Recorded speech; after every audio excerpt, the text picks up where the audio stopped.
Nằm im. Hỏi thăm đấy hả anh Tiến?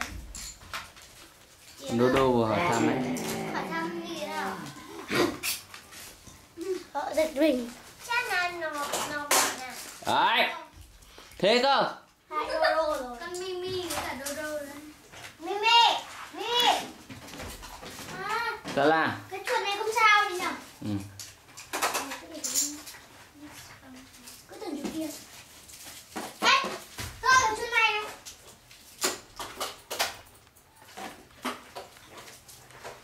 Thế mà bố bảo con này không nghịch cho mọi người đi. Ừ. Thế có chờ nữa không nhá? Sợ quá mẹ.